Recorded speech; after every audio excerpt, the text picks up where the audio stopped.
Mia Carter orders a black coffee and steps out of the register line before the cashier can ask if she wants anything else. She doesn't want anything else. Or, more precisely, she cannot afford anything else. And after 3 weeks of daily practice, she has almost stopped feeling the difference between those two things. It's 12:47 p.m. on a Thursday that was already broken by 9 a.m. 2 students in academic crisis, a last-minute budget revision that no one called a revision because naming it accurately would require acknowledging it existed, and an email from her supervisor marked urgent that meant urgent for him and invisible for everyone else, except for Mia, who would handle it anyway, as she handles everything anyway, because that is what she is here for, and they both know it. She has 17 minutes before her next meeting. She has a spreadsheet she has looked at 4 times without processing a single row. She has a black coffee that will count as lunch if she doesn't examine the logic too closely. She finds the window table, hers, even though she has never said so aloud to anyone, and sets the cup down beside the laptop. Green notebook on the left, phone face down on the right. She has a system. Systems are the only things she trusts without calculation right now.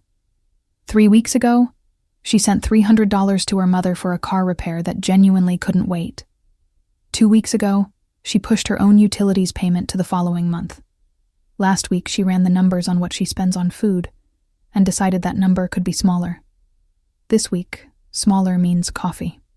She opens the notebook, writes something down, crosses it out, writes it again, slightly reworded, as if changing the phrasing might make it more solvable.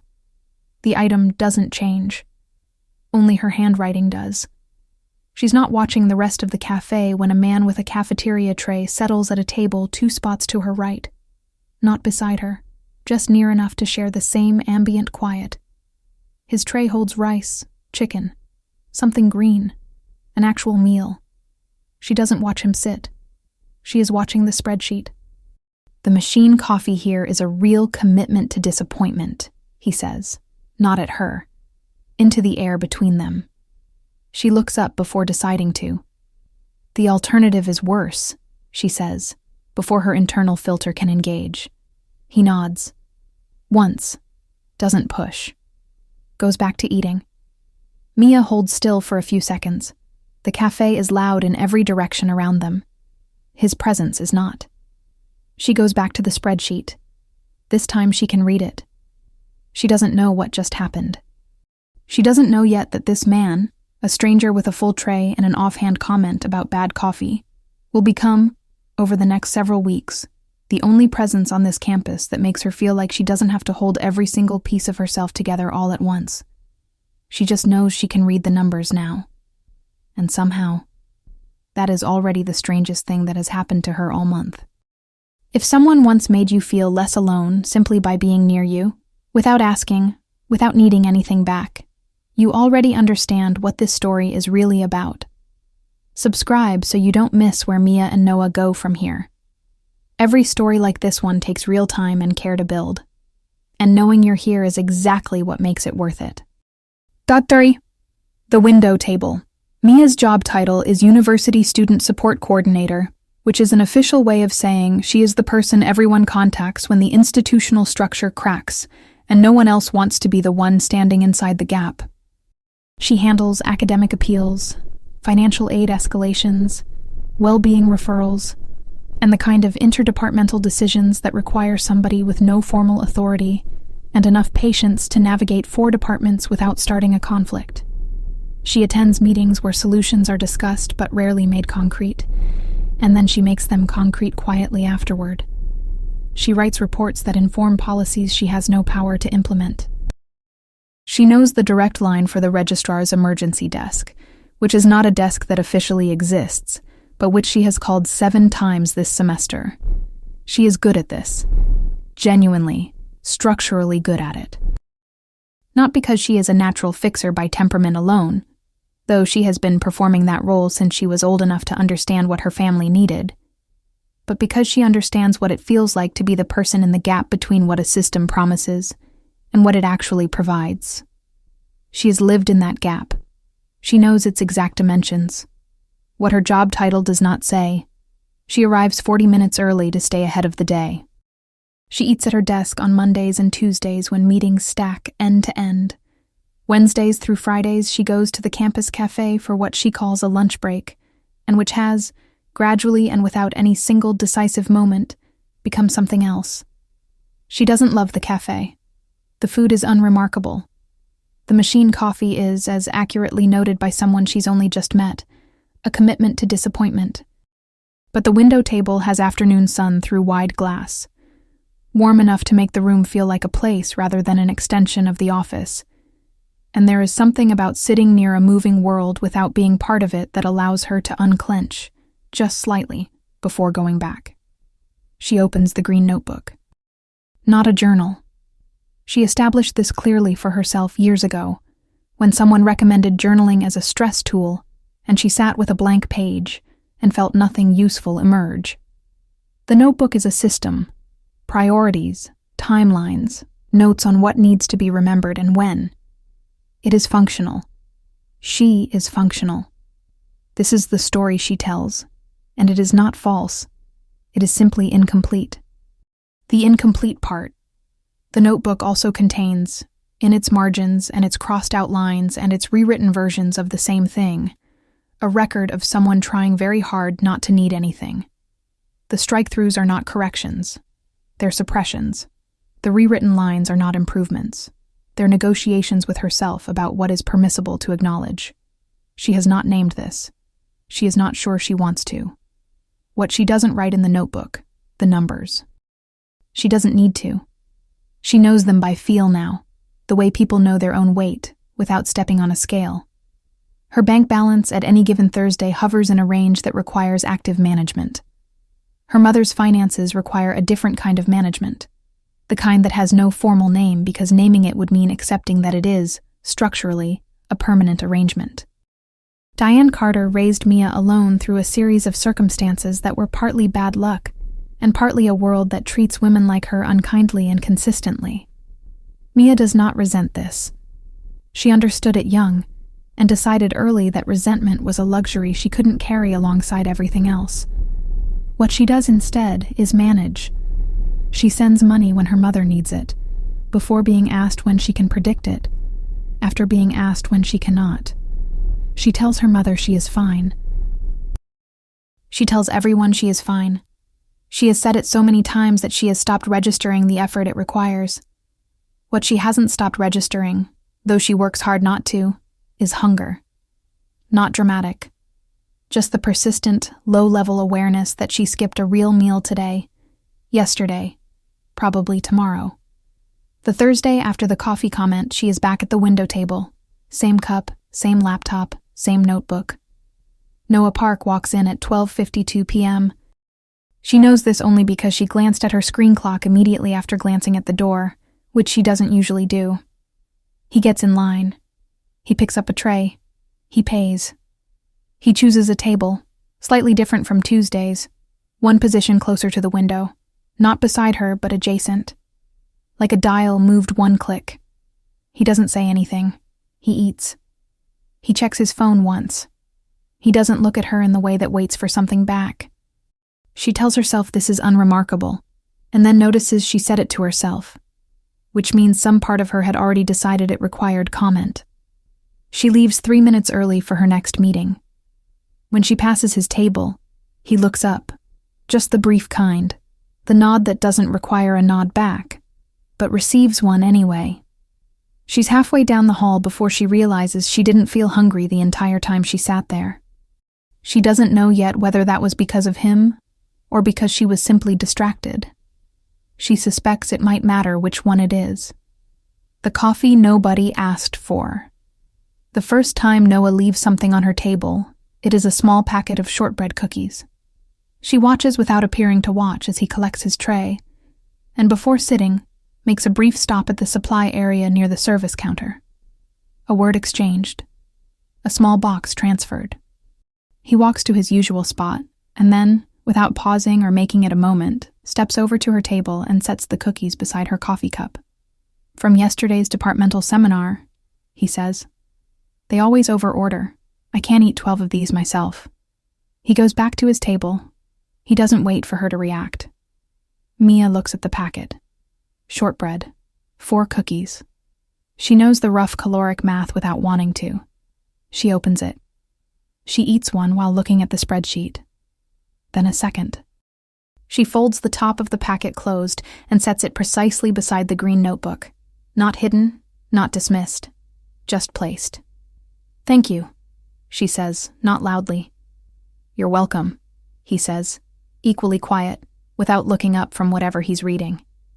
2 minutes, total. Fewer, probably. From across the room, Priya Menon, who has arrived late and is standing at the back of the food line with her tea mug already in hand, watches this exchange with an expression that is careful and curious in equal measure. She says nothing to Mia about it. Not then. She files it away with the precision of someone who noticed the same pattern weeks ago and has been waiting for context. What Priya has observed: Mia at the cafe 3 times a week, window table, coffee, and no food for 6 consecutive weeks. She mentioned it once with care. Mia smiled and said she hadn't been very hungry lately. Technically true. Entirely insufficient. Priya let it go that day. She won't let it go indefinitely. What she watches now is not the cookie gesture. It's everything around it. The man who left the packet without staging the moment. The way he returned to his seat without waiting to be thanked. The way Mia ate the second cookie with the restrained quiet of someone who needed it and was hoping not to make that obvious. Priya gets to the register. She orders lunch. She tells herself she'll speak with Mia at the end of the day, then doesn't, because Mia is in back-to-back meetings until 6, and by 6 Priya has her own day to put to rest. But she does not forget the packet of cookies. She does not forget his face, or the way he set it down like it was something small, when it clearly was not. What Priya knows about Mia: she has been at this university for 2 years, and in that time has not once, to Priya's knowledge, accepted help from a colleague without immediately finding a way to balance the account. Someone covers her shift. She covers 2 of theirs. Someone brings lunch when she forgets. She brings coffee for a week. She absorbs and redistributes with an efficiency that looks, from the outside, like generosity, but operates, Priya suspects, more like debt management. Nothing can be owed. Nothing can be outstanding. The books must close at 0 every time. The man across the cafe left cookies on her table and walked away. No invoice, no expectation. And Mia, for once, did not immediately find a way to even the score, because he gave her nothing to work with. Just a small gesture, done plainly, already finished. Priya watches her eat the second cookie over her laptop and thinks, "Whoever you are, thank you for not making it complicated." That evening, Mia opens the green notebook to make her end-of-day notes. She pauses at the bottom of the page, writes, "Remember to eat," crosses it out immediately, then writes it again, smaller, in the margin where she keeps dates. She doesn't know why she keeps that version. She eats the last 2 cookies at her desk at 4:47 p.m., alongside her 4th coffee of the day. They are better than expected, or she is hungrier than she admitted. Either way, she finishes them and feels, briefly, and without explanation, slightly less alone than she has in weeks. She leaves the office at 6:14 p.m. The notebook goes into her bag. The empty cookie packet, folded into a neat square, goes in the recycling on her way out. She doesn't analyze any of this. She just notes, somewhere below the level of conscious thought, that she is looking forward to Thursday. Patterns she didn't know she had. By the 3rd week, Mia has stopped pretending she doesn't notice when Noah Park enters the cafe. There is no accelerated heartbeat she can point to. No visible shift in her behavior. What there is instead is a quiet recalibration. The way a room adjusts when a window opens and the pressure changes slightly. Nothing you'd report to anyone. Just something the body registers before the mind assigns it language. He comes in at different times. Sometimes 12:40, sometimes closer to 1. Sometimes he has a full tray, sometimes only a drink. He always gravitates toward roughly the same quadrant, not her table. Never that presumptuously, but close enough that they occupy the same general silence. He never forces conversation.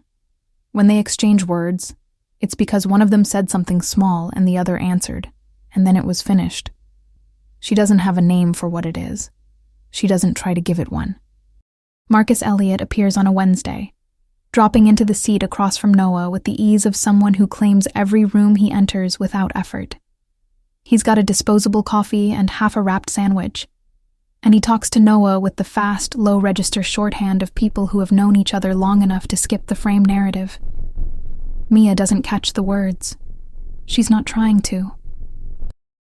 But she reads the dynamic without meaning to. Marcus is louder. Noah is quieter. And the balance between them has clearly been calibrated over years. At some point, Marcus sweeps the room with the relaxed inventory of someone comfortable wherever he is, and his gaze passes over Mia's table without landing. Noah doesn't follow the look. He already knows where she is without verifying it. Mia returns to her screen. Her jaw sets briefly, then releases. She's not sure whether she finds that awareness disconcerting or something else entirely. Later, walking out of the building, Marcus says to Noah, "The woman by the window. You look over there like you're checking a gauge." "I'm not checking anything." "Sure." Marcus finishes his coffee, crushes the cup. "She's there every time we're there." "A lot of people are there every time." "Not with no food," Marcus says, not as an accusation, just as the thing he noticed. He doesn't follow it with advice. He's been friends with Noah long enough to know that Noah doesn't need advice. He needs to arrive at things himself. Marcus just marks the path occasionally. Noah doesn't say anything. They walk the rest of the way to the equipment room in silence. He thinks about the cold coffee. He thinks about the green notebook, the way she crosses things out and rewrites them, 3 times sometimes, as if the right version is somewhere inside the wrong one and just needs to be found. He thinks about the pattern of it, the repetition, and what repetition usually means when it involves a person who is clearly intelligent enough to know they're doing it. It means the thing being rewritten isn't a task. It's something she doesn't yet know how to set down. Later that week, she's leaving the building a few minutes behind Noah without planning it. He presses the elevator call button. The doors open. He steps in. And then he holds the button, not standing in the doorway making a display of it, just keeping the option available for a count of 5 or 6 seconds, the way you do when you've heard footsteps and want to be fair to them. There is no one behind him who is rushing. There is Mia, turning the corner at a normal pace, not expecting the door to still be open. It is. "Thanks," she says. "Yeah," he says. They ride 3 floors in silence. He gets off on 2. She continues to 4. She thinks about this at her desk later. Not about him as a subject, about the gesture itself. The held door, the measured seconds, the absence of any accompanying performance. She has encountered people who hold doors. She has not often encountered people who hold them for long enough to actually see whether someone is coming. It's a small thing. It keeps being a small thing. She doesn't know why it accumulates. She opens the green notebook, writes 3 items from the afternoon's meeting. 1 follow-up due Friday. She's about to close it when she pauses at the blank line at the bottom. She looks at it, closes the notebook without filling it. Some things, she thinks, are not ready to be written yet. Chore 90. Seconds in the hallway. It happens outside the café entirely, which is what makes it feel different. Mia is moving with the contained urgency she's perfected, not running, because running in professional corridors communicates a loss of control she refuses to perform, but her pace is tight. She has 3 minutes before a meeting with a student whose financial aid appeal has been caught in administrative review for 3 weeks. The formal answer is no. She already knows this. The student doesn't yet, and Mia will have to hold both truths in the room simultaneously and find a path between them. She turns into the east corridor and nearly intersects with Noah, who is coming from the opposite direction with headphones loose around his neck and his hands in his jacket pockets, returning from an equipment walkthrough for a campus event she's been coordinating from the logistics side. They both adjust without stopping. "Hey," he says. Hi, she says, still moving. Then, for reasons she doesn't immediately account for, she slows. Hard meeting in 3 minutes, she says. Student financial aid. The answer is bad. He matches her pace for 1 step. That's a rough room to walk into. Yes. A pause. Do you... She catches herself. Decides to finish anyway. Do you ever have to be the person who delivers bad news with your work? He thinks about it. Actually thinks about it. Not performing consideration. Sometimes. When equipment fails and can't be recovered in time, the event just doesn't happen. I'm the one who says so. How do you do it? Plainly, he says. People do better with plain than with soft. She considers this while walking. They reach the corridor fork, her turn on the left, his on the right. I play guitar, by the way, he says. Badly. But with real conviction, in case you ever need something worse than machine coffee to make your Thursday feel better by comparison. Mia looks at him for a half-second. Something in her face adjusts. Not a full smile, not quite, but the specific release that happens just before 1. The last moment before the armor decides whether to move. I'll keep that in mind, she says. She turns left. He turns right. She delivers the bad news plainly, the way he said. The student doesn't cry, just nods with the exhaustion of someone who expected it and needed it clear more than they needed it cushioned. She offers the 2 alternative paths she already mapped out. The student takes both options home to think about. The meeting ends in 12 minutes instead of the 30 she braced for. Back at her desk, she sits for 2 minutes before opening the next email. She thinks, when did I last talk about something that wasn't work? She thinks, 90 seconds. That entire conversation took 90 seconds. The 90 seconds had a guitar in them, badly played with conviction. An honest admission offered, without asking for admiration in return. She recognizes this quality, the ability to present a deficiency without apologizing for it, as something she has spent years doing the opposite of. She presents her competencies, never her deficiencies, because deficiencies have always felt like invitations for people to decide she was less than she needed to appear. He mentioned the guitar the way someone mentions a fact about the weather. Matter of fact, unguarded. The kind of thing you say to someone when you're not performing for them. She has not had a conversation like that in long enough that she cannot identify when the last one was. She opens the email. She answers it. The afternoon continues in its usual direction. But later, at the window table on Friday, she orders a coffee. And this time, also a small thing from the pastry case. She doesn't explain this decision to herself. She just makes it, and doesn't cross it out. She eats it slowly between emails, and notices that nothing collapses as a result. The world continues. Her caseload continues. She is still the person who holds things together. She is also the person who had a pastry on a Friday. Both are true at once. She is starting to understand that they always were. And the call from Mom. The call comes at 2:14 p.m. on a Tuesday that was already asking too much. Diane Carter doesn't call during work hours unless it's necessary.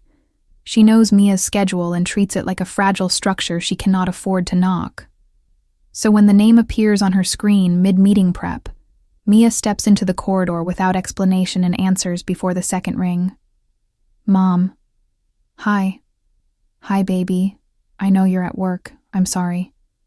It's fine. What's happening? A small pause. The pause Mia knows by texture alone. The heating system. The landlord says $1,200 to fix, but he's splitting it because of how long I've been here, so my half is $600. I don't have $600, not until next month, and it's getting cold. I'll handle it, Mia says, before the sentence finishes. Mia, I'll transfer it by tomorrow. Are you warm right now? I'm okay for tonight. Baby, I hate asking. You didn't ask. I'm offering. She means this. In the specific way that something can be genuinely true and also not the complete picture. She does mean it. She also has not yet worked out where $600 will come from without something else in her budget moving aside to make room. "You're too good to me," her mother says. "Get some rest. I'll call Sunday." She hangs up. East corridor, near the window that looks over the courtyard. She stands there for 2 minutes. She doesn't cry. She is past the threshold for that particular category of event. She has reclassified it, through repetition, as administrative. A line item, a matter to be resolved. What she does feel is a specific fatigue that has no adequate word. Not physical, structural. The tiredness of a load-bearing wall that has been carrying beyond its design capacity for long enough that it no longer registers the extra weight as extra. It just registers it as weight. She turns back toward her office. Noah is in the corridor, carrying a coiled cable over one shoulder, heading toward the auditorium. He sees her from 15 feet away. He doesn't slow his stride in a way that signals he's reading her. He doesn't ask what happened or make a face that invites her to explain it. He simply adjusts his path slightly, enough to pass close to where she's standing, and sets the coffee cup from his free hand on the windowsill beside her. His cup, clearly, still warm. He doesn't stop walking. Mia stands in the corridor alone for a moment. She picks up the coffee, takes a small sip. It's not from the campus machine. It's better. Which is, she thinks, consistent with what she already somehow knows about him, even though she cannot identify exactly how she knows it or when she learned it. She carries it back to her desk. She does not throw away the cup until 10 minutes before she leaves that evening, which is later than she will admit is intentional. She opens the banking app at 5:45 p.m. She rearranges 2 expenses. She schedules the transfer to her mother for the following morning. She closes the app, opens the green notebook. The page is already full, so she opens to the next one. At the top of the blank page, she writes the date. Below it, nothing. Just the date. Some days, that's all there is room for. What Priya saw first. Priya doesn't build up to it. She sits across from Mia at the window table on a Friday at 1 p.m. with her lunch, her tea, and her 2 pencils tucked into her bun, and she says, "When did you last eat a real meal at this table?" Mia looks up from the laptop. "I eat here all the time." Coffee and whatever someone else brings you is not a meal. The reference to what someone else brings lands clearly between them. Mia's expression holds steady, but something in her posture shifts by a fraction. The barely perceptible realignment of someone calculating how much has been seen. "I've been busy," she says. "You're always busy." That's a description, not an explanation. "Priya, I'm not staging an intervention. I'm not going to make you talk about anything. Priya sets down her fork and pushes her glasses up. "I've watched you work for 2 years. I know the difference between the version of you that is genuinely managing and the version of you that is managing with nothing left underneath. You've been the second version for a while, and I think you know it." Silence. Around them, the cafe continues its rhythm. Trays, conversation, the warm afternoon light through the wide windows. "I'm managing," Mia says. "I know you think that." Priya says it without accusation. "I'm not arguing your self-assessment. I just want it to have been said. I want you to know someone sees it, even when you're doing your best to make sure no one does." Mia looks at the laptop without reading it, then at the notebook, then back at Priya. "I don't know what to do with that," she says. It comes out more honest than she intended. "You don't have to do anything with it right now. That's not why I said it." Priya picks her fork back up. She eats. Mia looks at the green notebook and then opens it and writes one line that has nothing to do with any current task. She doesn't show Priya. Priya doesn't ask. Before she leaves, tray in hand, Priya stops. "You know you don't have to manage all of it alone, right?" she says. Not as a prescription, just as a fact offered plainly, the way real things should be offered. All of it, all the time. You're allowed to not have the whole thing handled. She goes. Mia stays at the table. She doesn't cry. She doesn't collapse. She does something more difficult than either. She holds the sentence still and lets it occupy space without immediately taking it apart to see if it holds. You don't have to manage all of it alone. She has been given many things in her life. Permission has rarely been one of them. She is not entirely sure what to do with it now that it's been placed in front of her. She stays at the window table for 7 minutes after Priya leaves. She does nothing useful. She watches the courtyard outside the glass. When she finally stands and gathers her things, she realizes she has been sitting with her shoulders down. Not braced, just down. She can't remember when she stopped doing that. She makes a note to eat something before her next meeting. This time she doesn't cross it out. The Thursday event. The event is called Campus Futures Forum. It is a mid-semester academic showcase that nobody in Mia's department believes will run without incident, and which, through the specific and unannounced coordination of exactly 2 people who have no formal working relationship, actually does. Mia manages logistics, room confirmations, speaker schedules, accessibility setup, and 3 last-minute student panel substitutions the morning of the event, because someone always withdraws the morning of. She handles all of this while running her standard caseload, with 2 colleagues who vaguely remember the event exists, and one who emails her at 9 p.m. the night before to ask if there's anything she needs, approximately 11 hours past the point where that would be useful. Noah manages the technical side: projectors, sound levels, wireless mics, and a remote live stream connection for a presenter joining from a different time zone. He also manages the fact that the auditorium's primary lighting board decided to be temperamental at 6 a.m. on the day of the event and required 40 minutes of manual override before the first person arrived. He does not mention this to anyone. The lights work when the event starts. They interact in short, direct exchanges throughout the day. A logistics check in a doorway, a radio confirmation relayed through a student volunteer. One moment in the East Corridor where Mia tells him the 3rd speaker's file is the wrong version, and he says he'll take it from the speaker's laptop directly. Don't worry. She doesn't worry. He does exactly that. The forum runs 4 hours. By the end, the room is emptying with the specific satisfaction of something that actually landed. Speakers grateful, students engaged, the department chair sending Mia an email that is, by his standards, effusive. She will read it later at her desk and sit with it for longer than she expects. At 6:40 p.m., the auditorium is quiet. Most cleanup has been managed by student volunteers who dispersed with the crowd. What remains is the residue of a long day. 2 chairs slightly misaligned, a table of uncollected handout packets, the wireless mic receiver still plugged in because no one on cleanup duty knew they were supposed to pull it.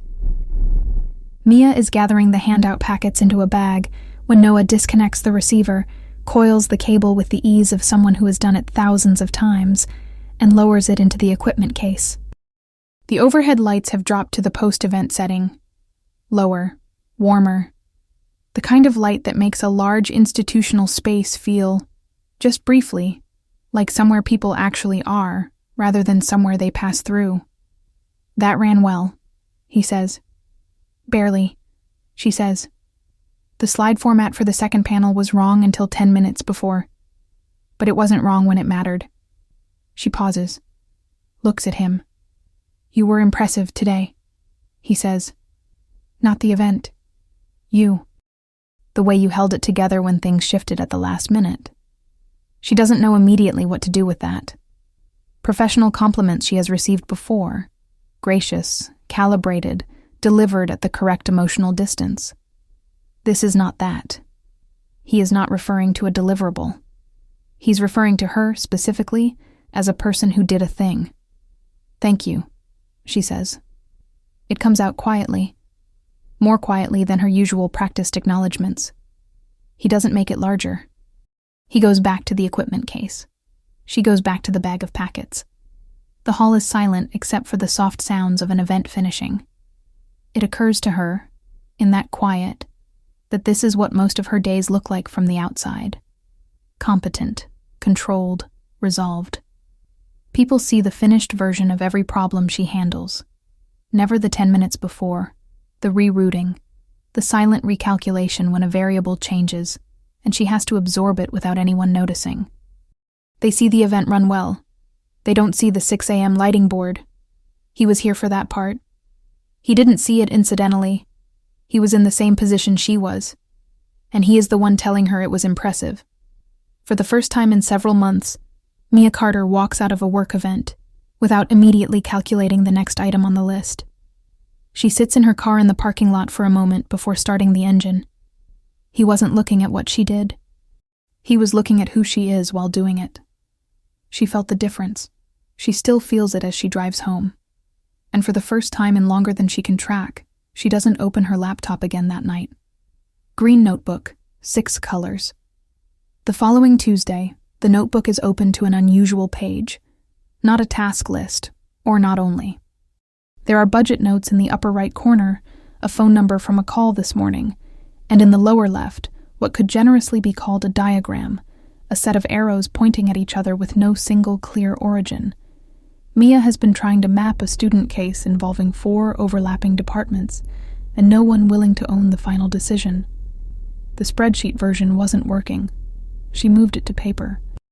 The paper version is not entirely working either, but at least on paper the chaos has a visible shape.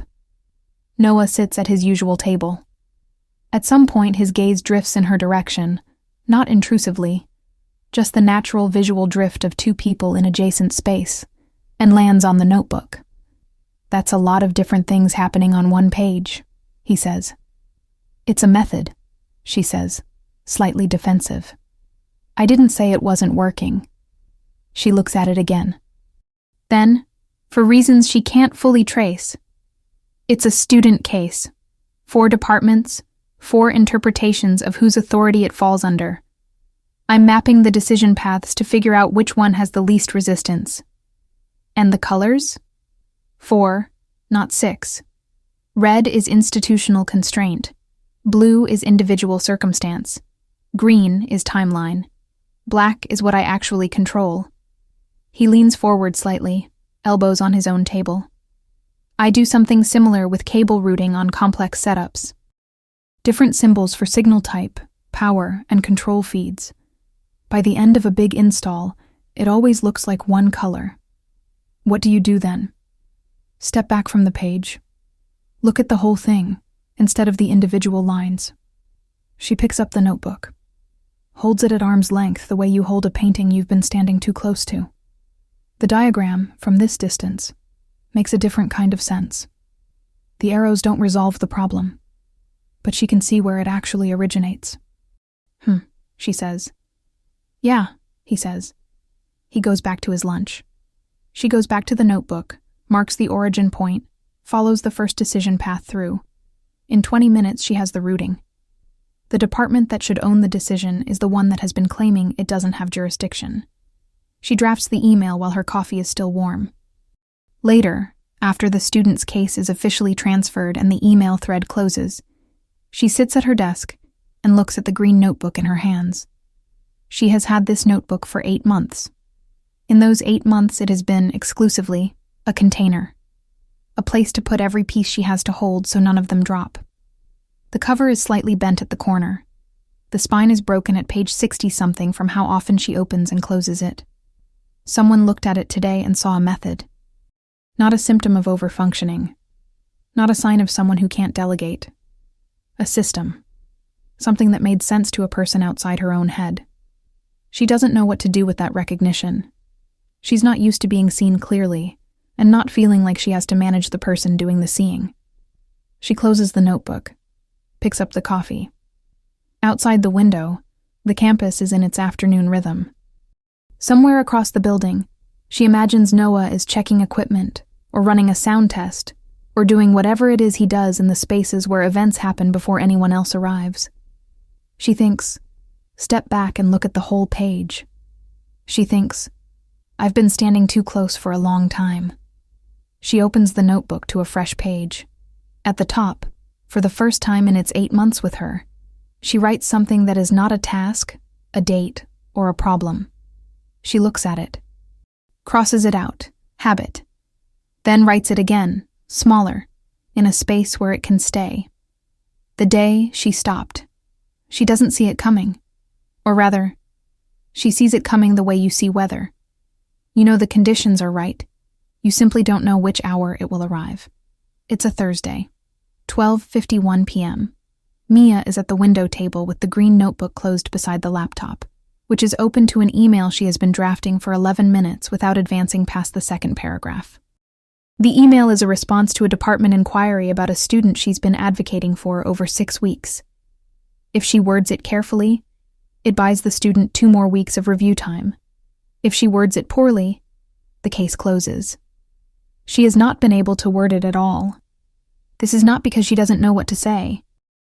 It's because at 9 a.m., before this email existed, she sat across from her supervisor and received information delivered politely and devastatingly.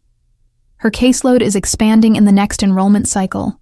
No additional staffing has been approved, and the clear implication, never stated directly, present in the room anyway like a smell, is that she should absorb this, because she has historically absorbed it, because she is the kind of person institutions rely on without repaying.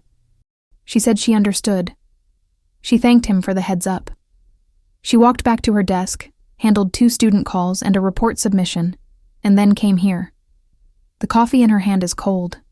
She registered this several minutes ago and hasn't lifted the cup since. Her eyes are not on the screen. They're on a point somewhere between the screen and the window, a location that doesn't actually exist, which is where she is right now. Her eyes fill. Not with drama. There is no audible distress. Just the simple physics of too much in too small a space. Her eyes fill. Her breathing shifts by a fraction, and she sits completely still and does not fix it, because there is nothing to fix in this specific moment. And she knows that. And the knowing is part of the wait. She doesn't wipe her eyes. She doesn't check whether anyone is watching. She just stops. For the first time in a long, long time, she stops doing anything at all. She just exists inside a moment of quiet fracture, and she doesn't try to exit it immediately.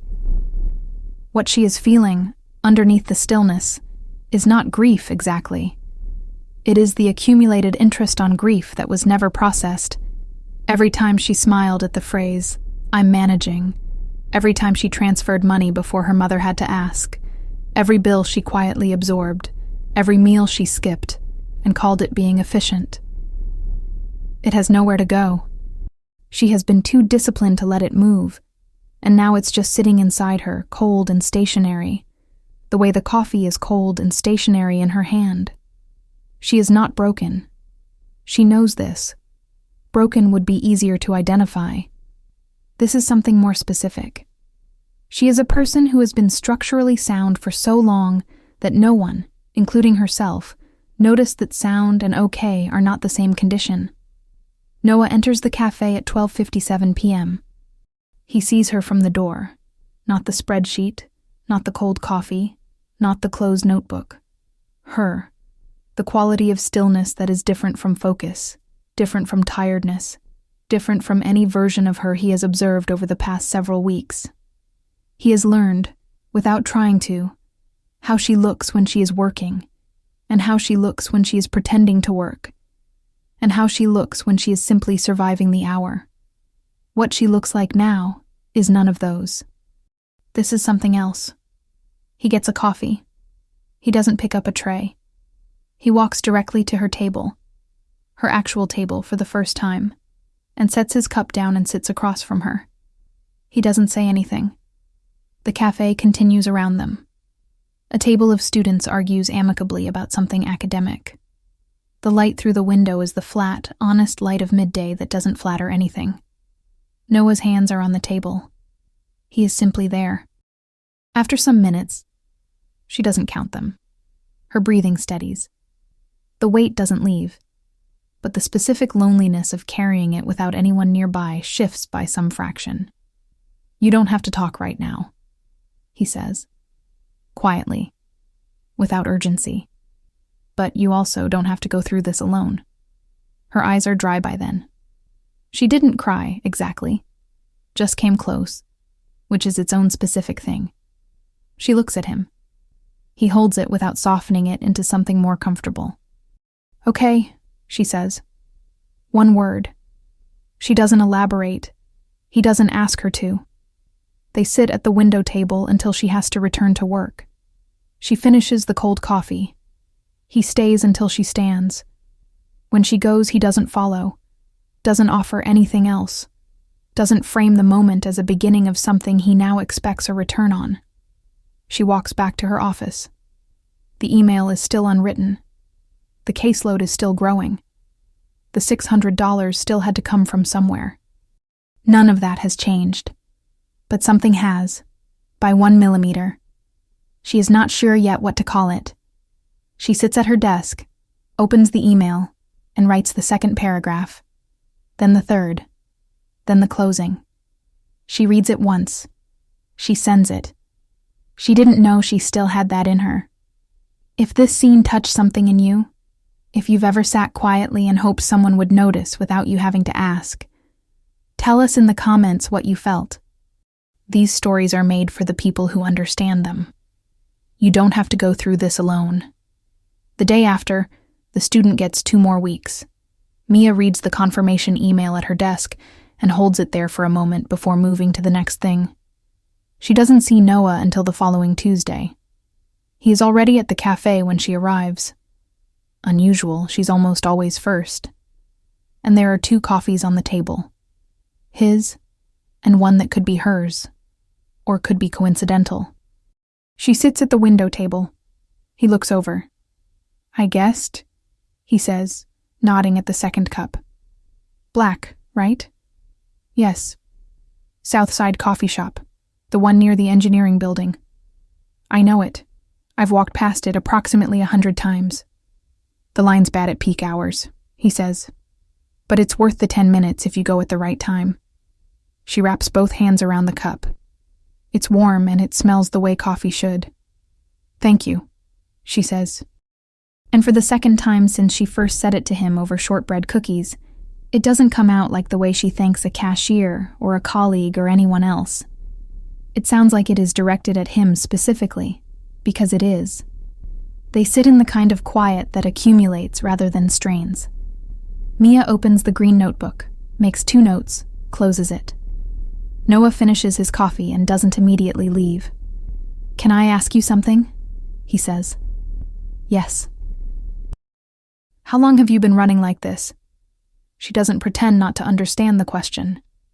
"A long time," she says. "Before this job, before a few things." He nods, doesn't redirect.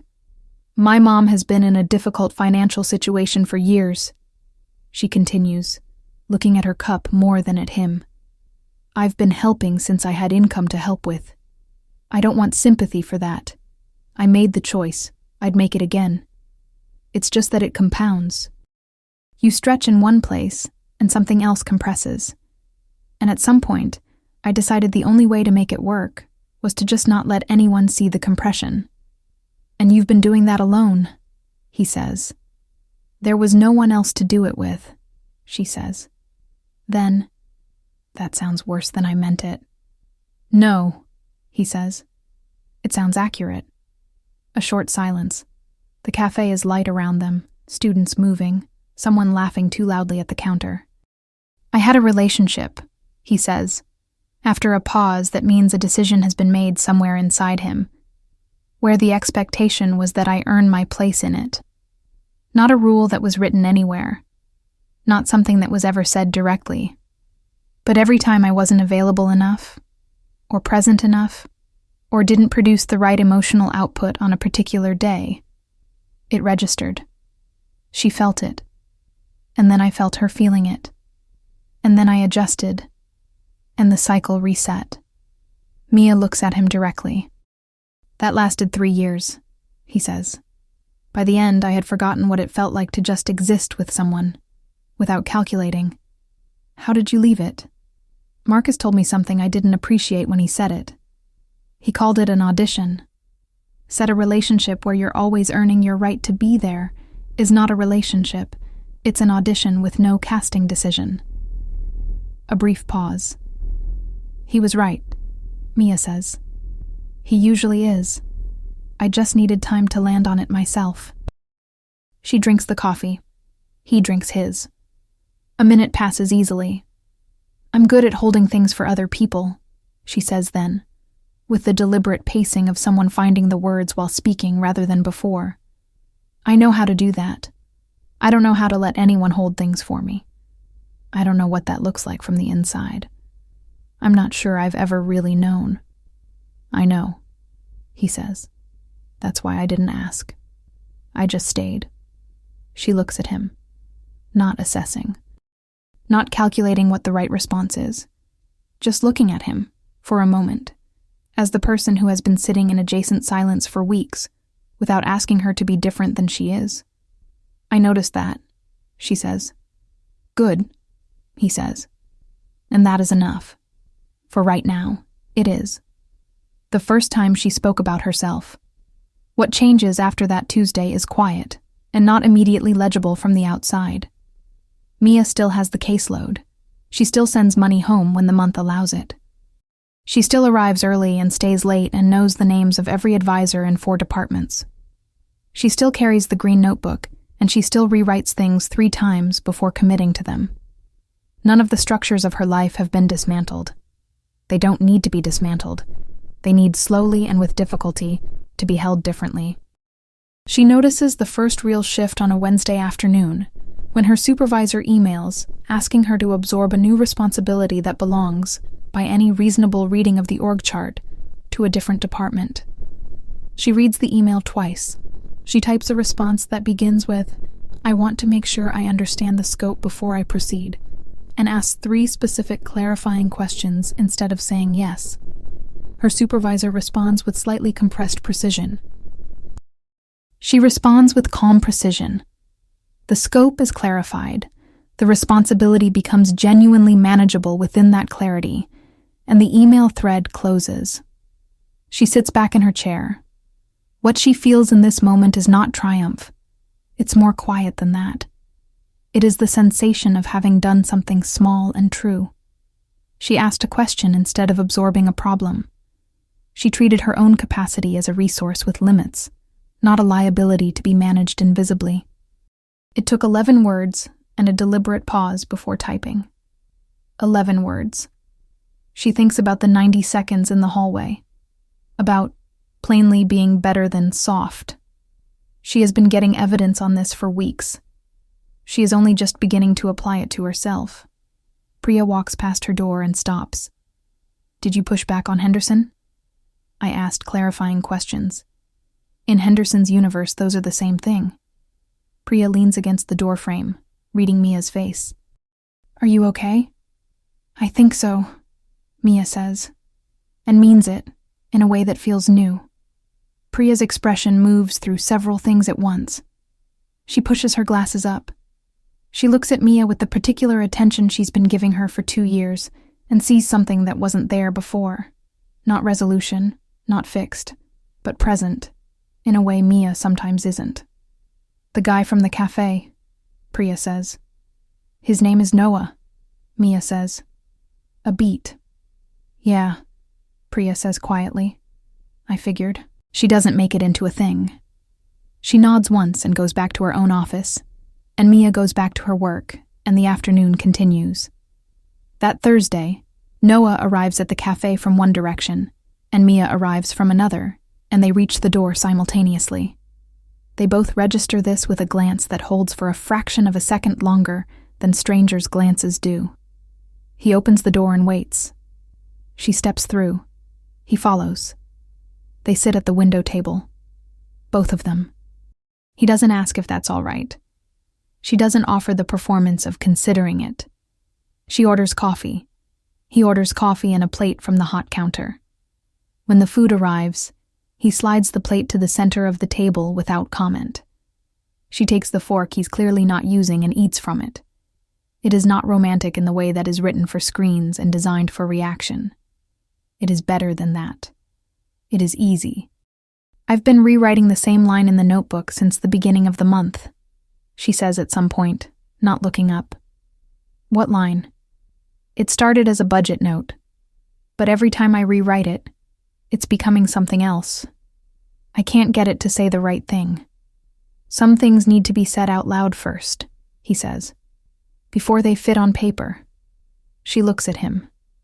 I think I've been tired, she says. Not the sleep kind. I know. I don't want to be the armor version of myself anymore. She pauses. I don't know how to stop yet, but I don't want to keep being that. You don't have to know how, he says. You just have to let someone sit here. She looks at the table between them. 2 cups, a shared plate, the green notebook closed next to the laptop she hasn't opened today. You've been doing that for weeks, she says. Yes, without asking for anything back. Nothing you weren't ready to give. She is quiet for a moment, and in that quiet she does something she has not done in a long time. She lets someone see her thinking instead of only showing them the conclusion. What do you want? She asks. This, he says. Whatever this is. I don't need more than you can give. I need it to be real. She looks at him directly. She knows in this moment that she could redirect. She could make a deflecting comment, write something in the notebook, check the time and say she has a meeting. She has a full inventory of exits, and she has used all of them at various points, and she is very good at it. She doesn't use any of them. Mia Carter has spent years being careful about where she places the weight of herself. She has learned, through consequence, that placing it wrong costs more than she can absorb. She calculates. She rewrites. She makes sure before committing. She looks at him. It's real, she says, without qualifier, without the protective layer she applies to every other truth she offers people. Just that, directly. He doesn't make a production of it. He nods once, slowly, and picks up his coffee. She opens the green notebook to the page she's been rewriting all month. She reads what's there. She crosses it out for the last time. Then she writes something new. Short. Without hesitation. She doesn't show him what it says. But she doesn't close the notebook before he could see that she wrote it, and that this time her pen didn't stop. The following Thursday is a Thursday that deserves to be a Thursday. Mia arrives at the window table at 12:44 p.m. She orders a black coffee and a turkey sandwich. The avocado one, the one she has walked past 3 times a week for months and always calculated herself out of. She pays without doing the math twice. She sits, green notebook on the left. Phone face down on the right. Laptop open, but the spreadsheet she's looking at is readable today, because she is not carrying the same weight in the same distribution as before. Some of it was set down, some of it was redistributed. Some of it she has learned, with real effort over real time, to name accurately rather than rename into something more manageable sounding. Her mother called on Sunday. The heating is fixed. Diane Carter asked Mia, for the first time in years, how she was actually doing. Not as a courtesy phrase, as a question with space after it, the kind where you pause and listen to what comes back. Mia answered with more honesty than she usually permits herself. Not everything. Enough. Her mother was quiet for a moment after. You sound different, Diane said. Good different or bad different? I don't know yet, her mother said. But you sound like yourself. I haven't heard that in a while. Mia hadn't known what to say to that. She'd sat with the phone after they hung up for longer than she expected, not thinking of anything in particular, just sitting. Her apartment was quiet. The evening was quiet. She was quiet in a way that was different from exhaustion, the quiet of someone who had set something down and hadn't yet picked up the next thing. She called back the next day to say she'd visit soon. Her mother sounded pleased in the restrained way she always did when Mia offered something freely instead of out of obligation. Mia noted the difference this time and let it land. Noah arrives at 12:52 p.m., coming from a technical setup that ran on schedule today, which he mentions with the mild suspicion of someone who knows that when things don't go wrong, they're usually saving it. He picks up a tray. He walks directly to the window table and sits across from her. You ordered food, he says. I ordered food, she says. The avocado sandwich. You know the menu. I work in this building, he says. I've walked past that counter approximately 1,000 times. She looks at him. Have you ever ordered it? Twice. It's worth it. She takes a bite. It is. She chews it without guilt, without calculation, without the low-grade arithmetic that has accompanied every food decision she's made for months. It is simply a sandwich, on a Thursday, at a table that belongs to no one, and to both of them. He picks up his fork. She picks up hers. For a while, neither of them speaks, and the silence is not empty. It is occupied by the specific ease of two people who no longer need to perform the beginning of something. Outside, the campus moves through its mid-afternoon rhythm. Students cross the courtyard. The light comes in at the angle that belongs to the middle of a semester, when the year has found its stride, and the world has agreed, for the time being, to keep pace. Mia glances at the green notebook, then at the coffee. Full, hot, chosen rather than survived on. She thinks about the first time she sat at this table with just the machine coffee and a spreadsheet she couldn't read, and the feeling of holding every piece of herself so tightly that she had no hand free for anything else. She thinks about a sentence said into the air between two strangers. The machine coffee here is a real commitment to disappointment. She thinks about shortbread cookies left without fanfare. A held elevator door counted for 6 seconds longer than it needed to be. A warm cup set on a hallway windowsill by a man who didn't stop to explain himself. She thinks about what it cost to let someone in. For most of her adult life, she believed that cost was prohibitive, that the entry price was the last piece of her she couldn't afford to spend. She understands now, not all at once, not without resistance, that cost isn't even the right framework. What letting someone in actually feels like, from the inside, is not loss. It feels like something long carried finally being set on a surface solid enough to hold it. The weight doesn't disappear. It just stops being entirely hers. Noah looks up from his food and catches her looking. "What?" he says. "Nothing," she says. He holds her gaze for a moment with that expression she has catalogued over weeks. Not fully a smile, not fully serious, just present, consistently, reliably, without performance. Then he goes back to eating. She goes back to eating. The green notebook stays closed. The coffee stays warm.